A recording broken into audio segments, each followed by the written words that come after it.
So a couple of fair warnings. I know at least one person in here has been through one of my talks before. I bounce, I move, I jump, I ask for a response. So if you've got something to say it, please. You know, I prefer call and response. I'll try to repeat it so that it gets caught by the mic. But just a quick introduction. Learning to firewalk. Low to no cost resources to breaking into the security industry. The point of this talk is, well, that. Okay, so quick way of introduction. Hi, my name is Bryan Austin. I am a security researcher at GuidePoint Security based out of Herndon, Virginia. I personally live in North Carolina. Charleston has been a favorite haunt of mine for the better part of my life. Love it down here. It's gorgeous. So if I warned a couple of you, if you see me like yell or make odd gestures, my 7-year-old son is in the third row and he's ignoring me, which is kind of normal. But so this gives a little bit of information about me. I'm an amateur malware analyst. I'm not very good at it, but it's something I really enjoy, and it's a skill set that I'm trying to add, which is actually where some of the resources here come from. I am a professional meme slinger. I internet good, as my sister-in-law says. I'm also a massive coffee addict, if you can't tell by the way that I'm kind of chattering. This is actually my normal without caffeine. But fair warning, and obviously I'm a dad because, you know, 7-year-old. Fair warning, I finished this at 1:30 last night. I'm not entirely sure what's on it. All right. So, let's begin. The views and thoughts that are expressed here are not necessarily those of my employer or of anybody in general. In fact, most of them aren't really thoughts or opinions. They're just pointing to resources. So, wow, hey, there's a transition there. Cool. Okay, so how many of you guys have heard of the skills gap? Yeah, it's something that's being very frequently talked about. Forbes just released a massive article about it. ISACA has done several security analyses. I don't know, whatever the plural of analysis is. Releasing statements that say 59% of organizations receive at least 5 applications for each new security opening. 5. Compare that with down here, or yeah, right here. Most corporate job openings result in 60 to 250 applications. All right? How many of you currently work in the security industry? How many of you want to work in the security industry? Oh, you poor, poor souls. You have no idea what you're in for. How many of you have seen entry-level position requires 2 to 3 years of experience, CISSP, CEH, and yeah. Okay, so another quick disclaimer. I don't have a degree. Like literally, I've never done a huge number of training courses. I've never done a boot camp.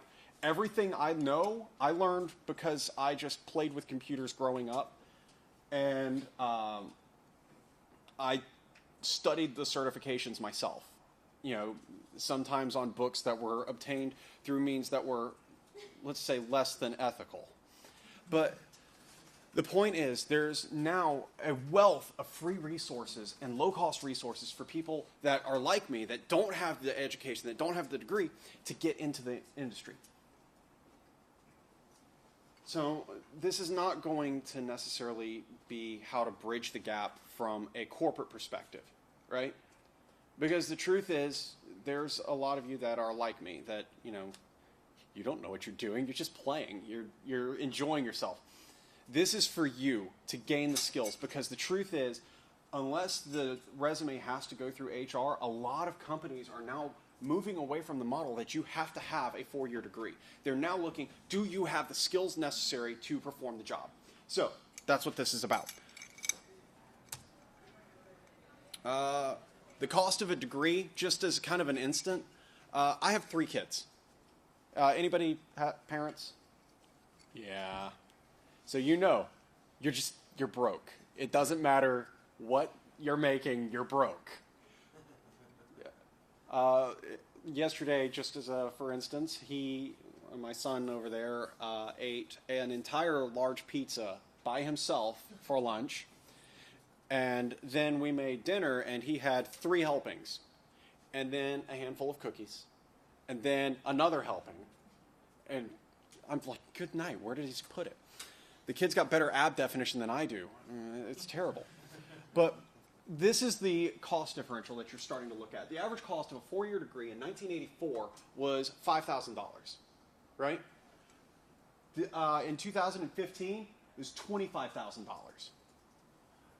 Private schools were a little bit higher, $8,400 in 1984, going up to 2015, $37,990. And even with that, you're barely making muster if you can actually get an entry-level position, because again, they're looking for 2 to 3 years of experience, plus a bachelor's degree, plus a CISSP, plus a master's degree, and it's insane. So, anybody seen the meme that's been going around? In 1960, a high school diploma would be able to provide a full-time job from a high school diploma could provide decent life for a family of 6. In 1970, a bachelor's degree guaranteed you a posh position at a nice corporate job and people to wait on you hand and foot for life. In 2017, a master's degree and 5 years of experience, and they're like, oh, well, I don't know, maybe you get a job at McDonald's or something first. And unfortunately, that's the world we're living in. I don't know about you, but I can't afford it. Yeah, man. Are these numbers for the cost of a degree per year? Yes. Or no, I think this is actually the total cost of the degree. No, it was. Or is it per semester? That's a cheap school. Wow. Nice. Thank you. Yeah. At the College of Charleston, if you were an in-state student, it was $5,000, $6,000 per year. Oh, But wow. it doubles if you're out of state. If you're out of state, when I first went to the College of Charleston, I was out of state in Yosemite, and that was just for tuition. That wasn't for room and board. That wasn't for anything. I'm so glad that I went the route of my online school. USC's tuition's like $10,000 a year. Mine is actually a little over 6. But we'll actually, I included the university that I'm attending in here just as kind of a reference point. But, I'm broke and I have a degree to prove it. I just loved the Butterfly Dance poem. The haiku just captures the essence of trying to get a job after school. So, moving on, the cost of certification. These are just some average costs that I pulled off of Google at, I think that was at like 12:15 last night. And I had to leave home at like 3 or 4 to get here. So, and if anybody is curious, I'm going to try to post all of my sources and my slide deck maybe tonight if I'm not dead to the world when I get home. But I'll be posting this on my Twitter handle, which you saw at the beginning. It's @rainman_A. So these are expensive. It's hard to get this stuff. When I was first trying to get my major first job in the security industry, I was aiming for the CEH. I grew up in in computers and kind of had a feel for security.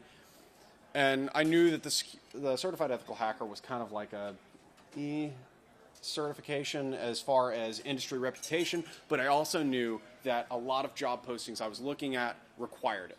So I self-studied the crap out of that thing, and I passed it. Yay! But I don't have $3,700. I was scraping by just to make ends meet, so it wasn't a possibility. So it's expensive. It's hard to do, especially if you're working on a budget. Some of you guys are college students. Some of you guys are trying to break into the industry from, I talked to one guy that kind of helped me get this talk rolling. He was working in construction and had a master's degree in infosec, and he couldn't find a job.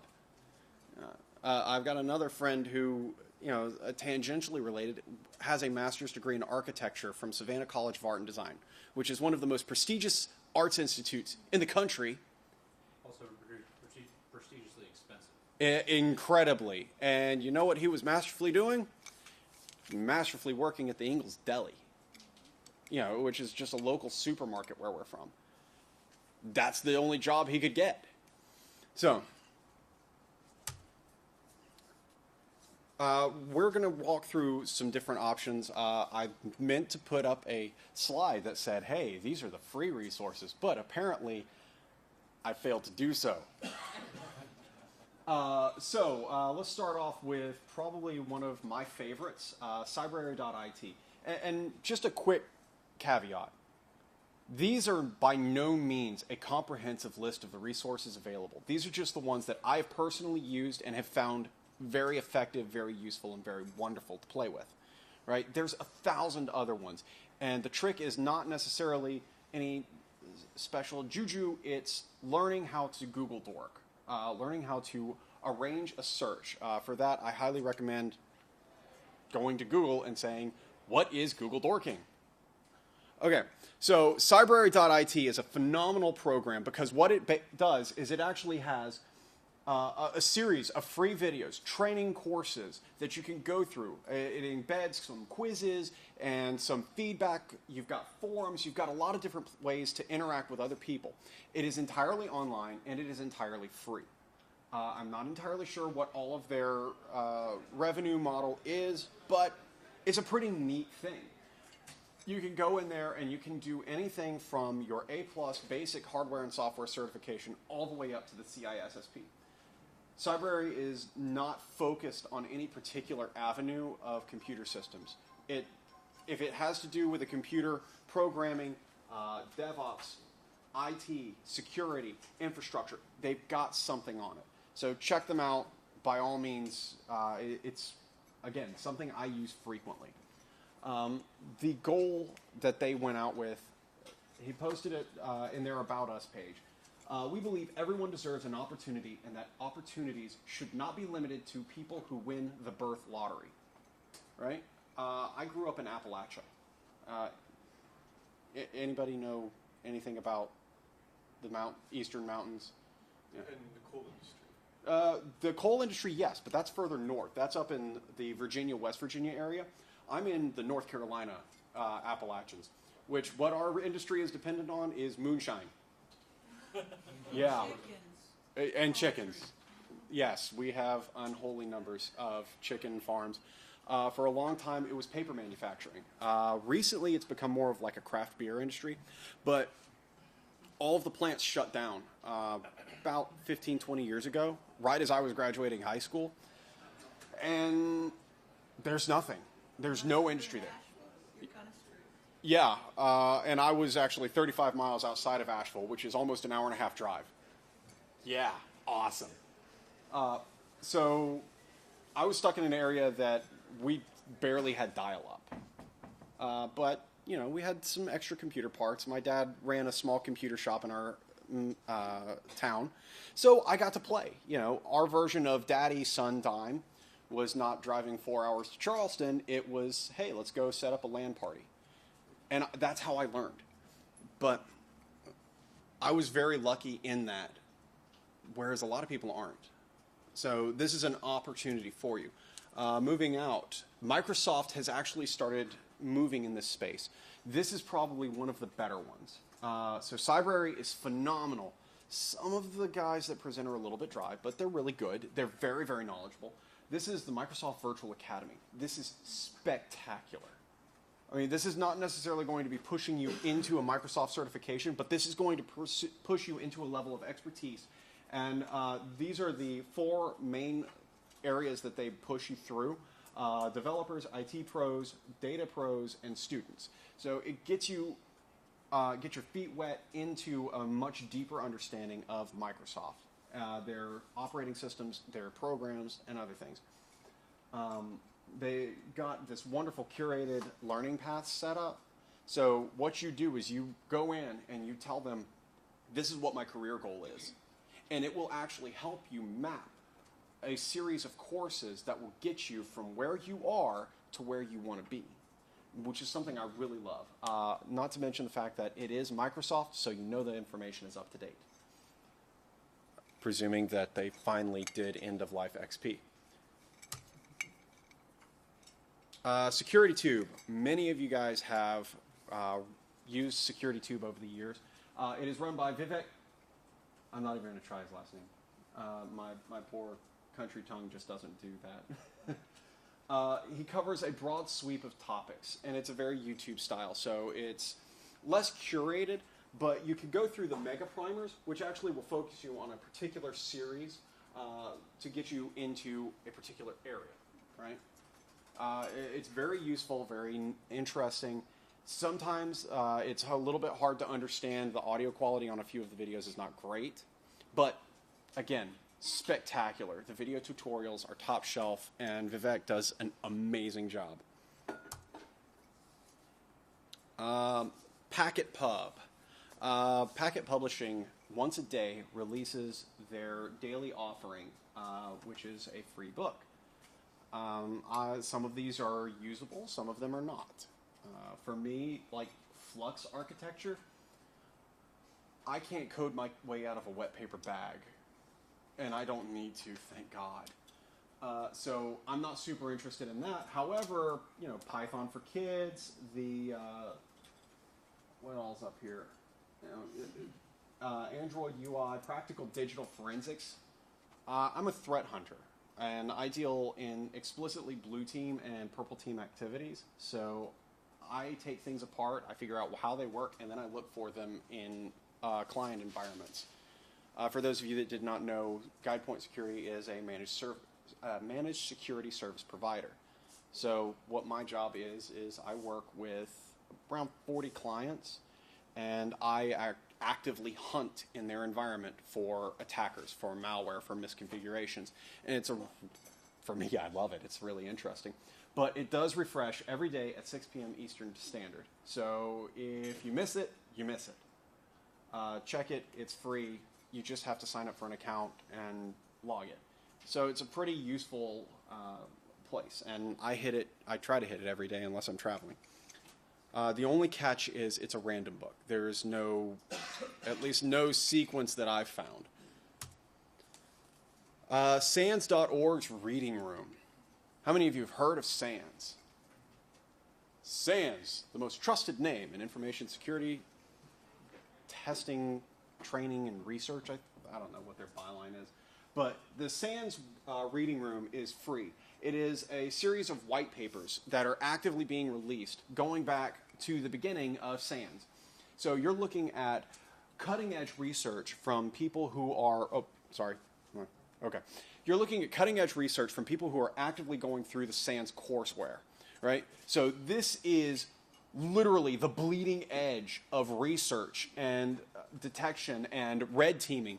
So they've got it set up and cataloged based on subject matter. So you can go in, and if your interest is, say threat intelligence, they have an entire catalog of papers dedicated to nothing but threat intelligence. Malware research, nothing but. Now, these are sometimes very, very technical. When I was first discovering this and was reading through it, I had to read it, and then on my, had two tabs open, and on one it was the reading room, and on the other it was Merriam-Webster's. Because I'm like, okay, what the hell does that even mean? I can't, that's 17 letters, what? Okay, but it's just really great. Hackthebox.eu. These guys provide penetration testing labs. They are a free training lab program, and they have some really awesome sponsors. Oh, what's that little green logo over there? Yes, I'm a shill. I'm sorry, they bright my paychecks. But we do actually have a team that works through Hack in the Box. Some of our team members actually submit CTFs to them for pushing. And it's really, really interesting, really, really fun. They've got a great community and a great Slack channel to discuss things. And one thing you'll find, for those of you that are new or trying to get into the security community, if you find somebody and you say, hey, can you teach me what you know?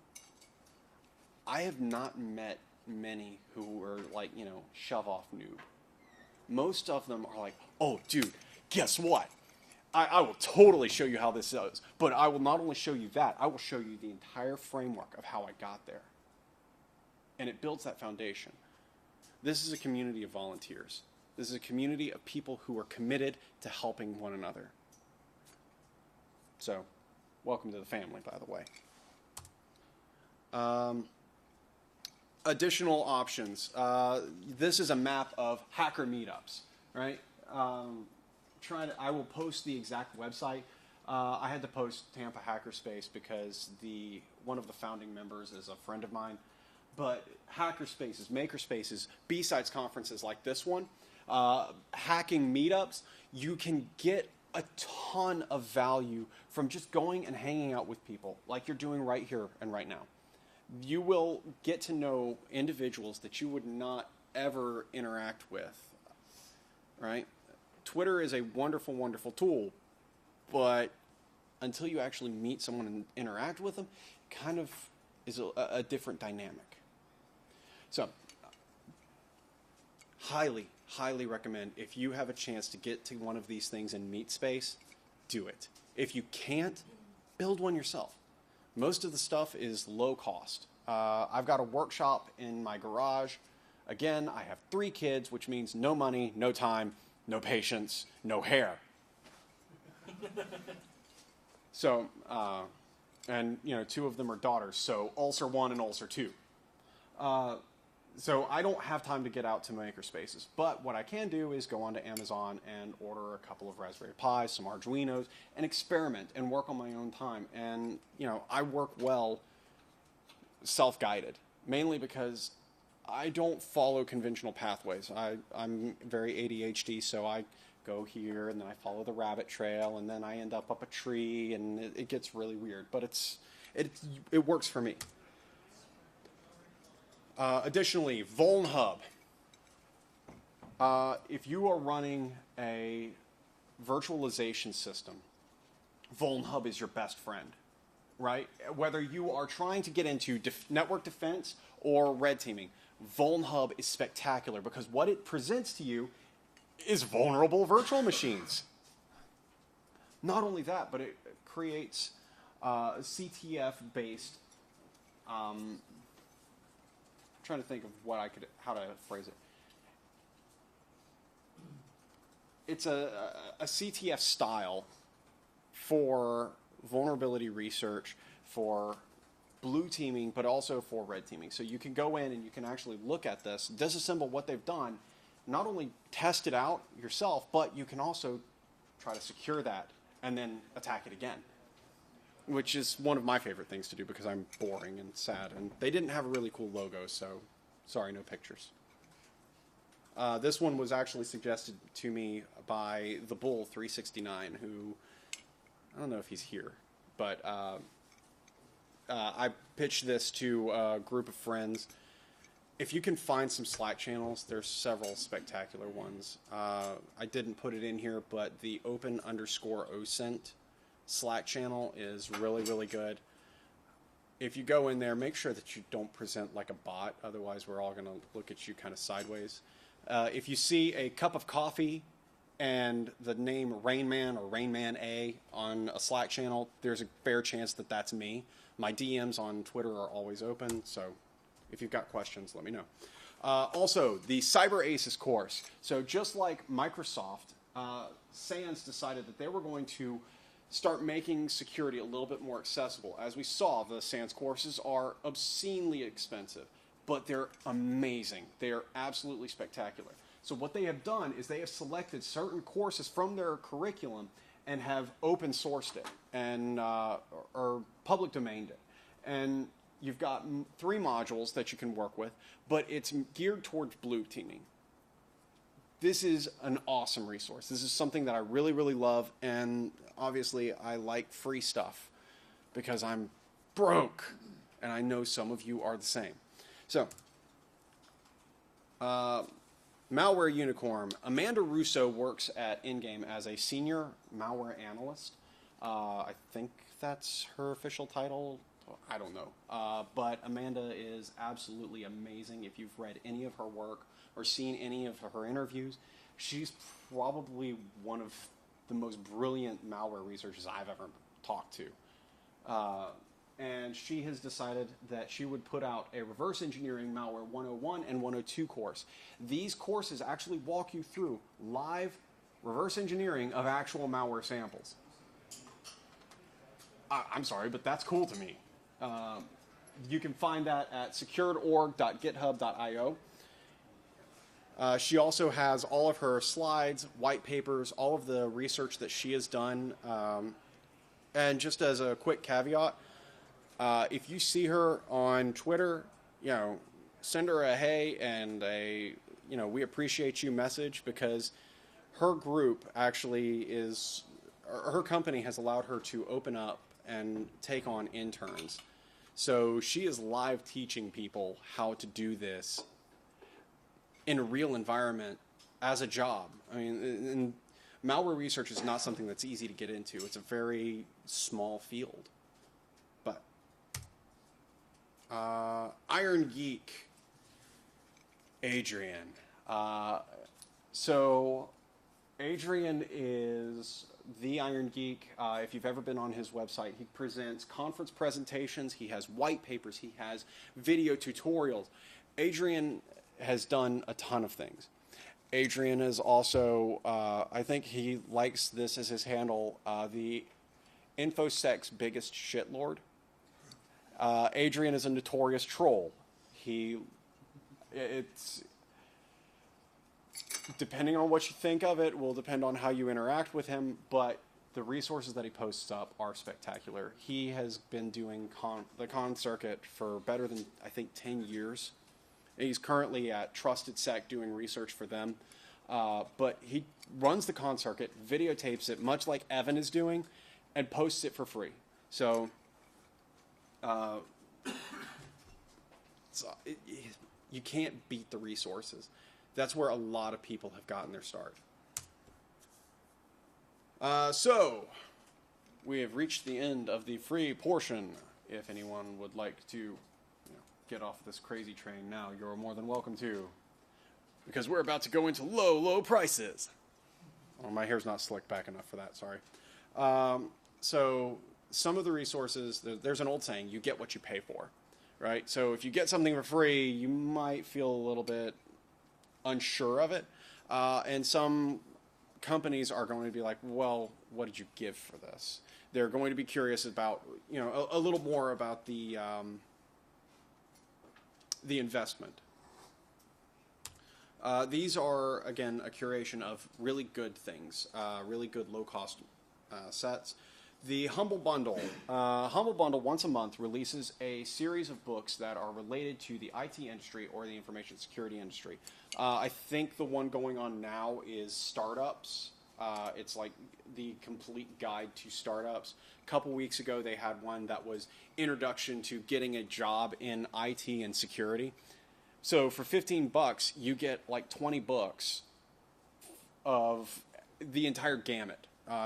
Really, not only is it a really great resource, they do some great work with that money. So as you pay, you can actually opt to support various causes usually. So, wait, I smell caffeine. Oh, curses. My kryptonite. Like I said, I'm a coffee junkie. Now I've lost my train of thought.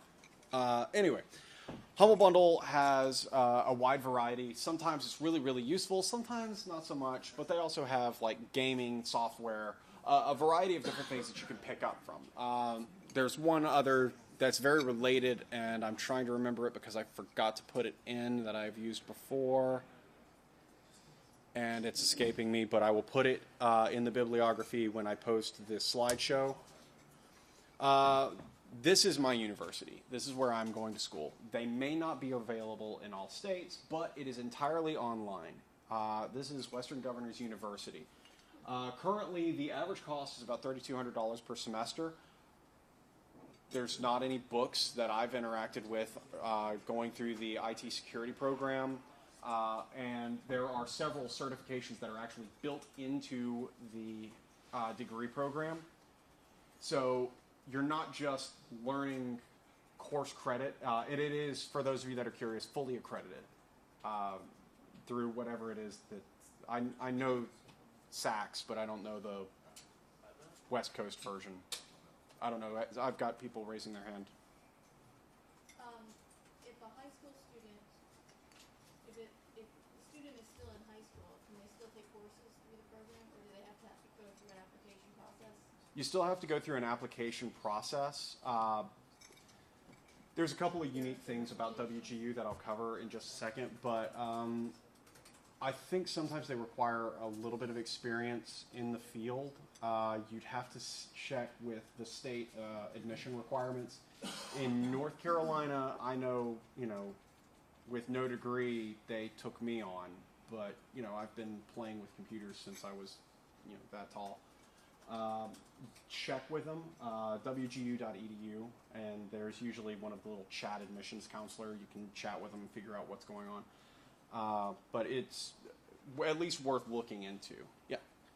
So what degree are you pursuing at this university, and does GuidePoint require it? Is that part of your job requirements to get a degree? I am pursuing right now, it's getting ready to change over because they opened a new program that fits me better, but I am currently in the IT program with a focus on networks and security. But in January, they are making in North Carolina available the Network Security Information Assurance Program, which is a little bit more geared toward blue teaming, threat hunting, that sort of thing. So that's what I'm going to be transitioning into. Does GuidePoint require it? No. GuidePoint took me and they were like, hey, we're just glad you're coming. So like I said, there's a movement in a lot of industry now to say, do you have the experience? Can you actually do it? Yeah, man. So then why? Why go get this degree? You got a job, you got some resources. In my case, it's twofold. It's more of a personal goal. It was, number one, I need to do it and finish something because, like I said, I have severe ADHD, so I have real bad impulse control issues. So I will get started on something, and then I'll go over here and get started on this, and get started on this. My workbenches, I have 3, are covered in projects, and like half of them are projects I'm working on for my wife, half of them are just something I'm doing for fun, and then there's just a smattering of toys that I'm fixing, and my wife is absolutely sick and tired of looking at them because I will start it, and then I'll get distracted and forget that it's there. It's something I'm actively working on, but another point is I have a son and 2 daughters, and they're going to learn the hacking trade just by virtue of growing up around me.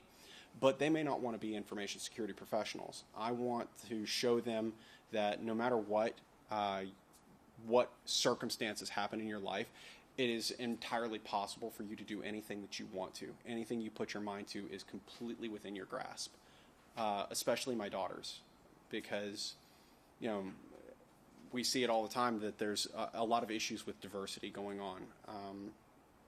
And I want my kids to know that even dad at 33 years old can go back to school with 3 kids and a full-time job and, a ton of volunteer junk that I do, and I can still finish that and finish my goals. That's more the reason. GuidePoint doesn't require it, but, if something were to ever happen and I were to leave GuidePoint, I don't want to limit my career options, but more I want to make sure that my kids know that it's something that they can do. Yeah. Do they operate by, you pay that amount of money per semester, so whatever classes have been knocked out, you got time period? Yes, I was about to get to that. Thank you for bringing it up because I got distracted in talking about my kids. So the really cool thing about this is it is not credit hours based. It is competency based. So you could go in, and I know I went in and I took the pre-assessment for a class. My first weekend, third weekend, I took the final assessment and I passed and I was done. I now have credit for that class because I have competency in that area. The course mentors are spectacular. They are there to provide encouragement. They're there to help. When things are, hitting you in life, they're not just going to be like, okay, are you doing your schoolwork? They're not your mama.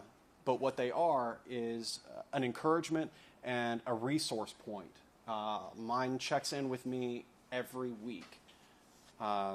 And it's been a real help, especially, like I said, I'm very scattered. So I'll knock the first 2 courses out in like 2 days, and then it takes me 4 months to get the rest.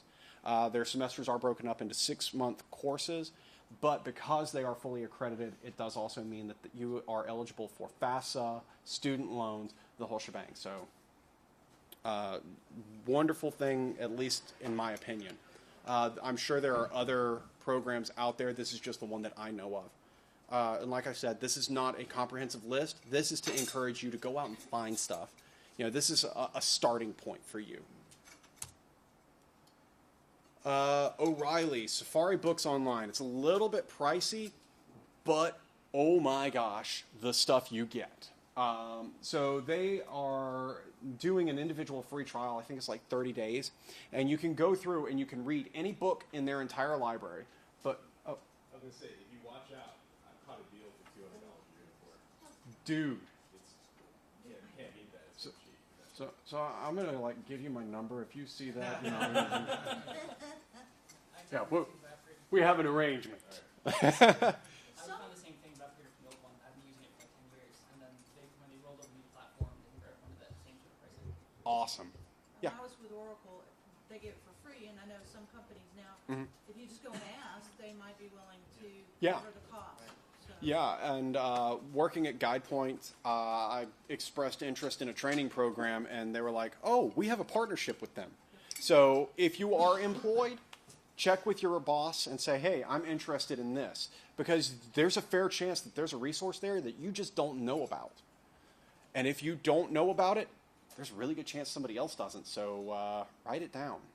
Write it down in a corporate wiki. Send out an email blast. Make sure that other people who are trying to move in the same direction as you know that there are resources out there. Again, this is a community of volunteers. Yeah. Oh, 5 minutes? Oh, dang. I'll move a little bit quicker. So the McAfee Institute. No, not that McAfee. This is run by Josh McAfee. He's a former incident responder and forensic investigator for, I think he did work for the DoD. He also did work for Amazon. And some really interesting perspective. So far, I've been doing a couple of his courses. So far, it's less focused on like the nitty-gritty technical and more on the investigative procedures, which, most of us are nerds. We don't need help with the nitty-gritty technical. We need to help with, how to process this, how to set a process that is documentable and understandable to other people, especially executives. CBT Nuggets, they are just a video courseware program. Wonderful tools, lots of different courses. Most of it's focused on certification, but there's still a lot of very usable information in it. It also, again, it gets you in the door. Udemy. Lord, I get emails from these guys all the time. Most of their courses are about $15 a piece, but they cover the gamut. Anything from programming out to how to speak Japanese. So, it covers a broad swath of everything, so it's really interesting and useful. Additional resources. If you are looking to do home virtualization, I highly recommend getting VirtualBox if you do not have it. It is based on Java. I am sorry. I know. Don't shoot me. But Microsoft has trial VMs. Not only that, there are some groups that if you sign up to do course mentoring with, like I think I'll be discussing it in a minute, but the Cyber Patriots, you will be working with kids in schools, at-risk kids, helping them to understand cybersecurity. You get free access to Microsoft's Imagine library, which is really nice. Are you a Cyber Patriot mentor? I am. I've not gotten assigned to a school because I'm still in a very rural area. But the great thing is you don't have to also go on site. If you're available, they can do remote mentoring. Yeah. Would you do remote mentoring? Yes. I teach at Wando High School. I'm the IT lead teacher, so it would be fun. Yes. Catch me afterwards, and you and I will discuss this. VMware's ESXi platform is completely free. You have to register and you have to jump through a bunch of hoops, but you can download it and put it onto a system and run it as a hypervisor, of course, Linux. And I've got to plug Tony Robinson's book at DA667. Spectacular book. It is not by any means a thin volume, but it is a comprehensive volume. Training options here. Volunteer. Make a difference in someone else's life. Do something for another person. The Cyber Patriot program we just discussed, but there's more than just that, right? There's at-risk kids in your neighborhood. There's at-risk kids at your schools, at your kids' schools. You can teach them basic computer skills. It will help you. It's not just a resume builder, but it helps build us up as a community and as an industry. Please, find some time, volunteer. So the last thing I'm going to discuss is called Through the Hacking Glass. This is a project that I am in the process of launching with Joe Gray.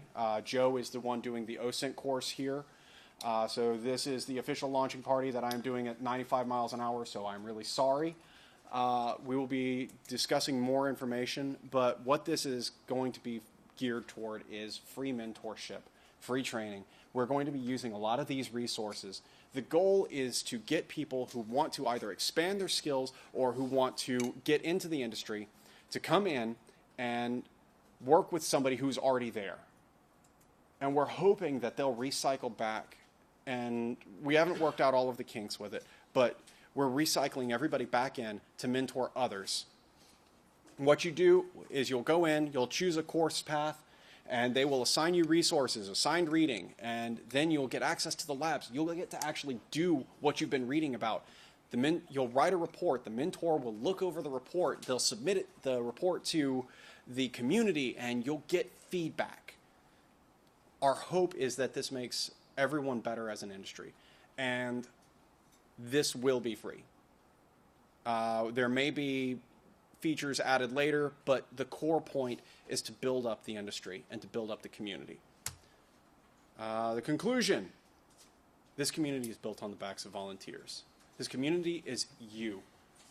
You heard Jack say in the keynote, you are now a part of the hacker family. You're here. You are a part of the founder circle of B-Sides. Each and every one of you is a founder circle of something. You have the chance to make a difference. Do it. Make your little corner of the world a better place, because that's where it starts. Thank you.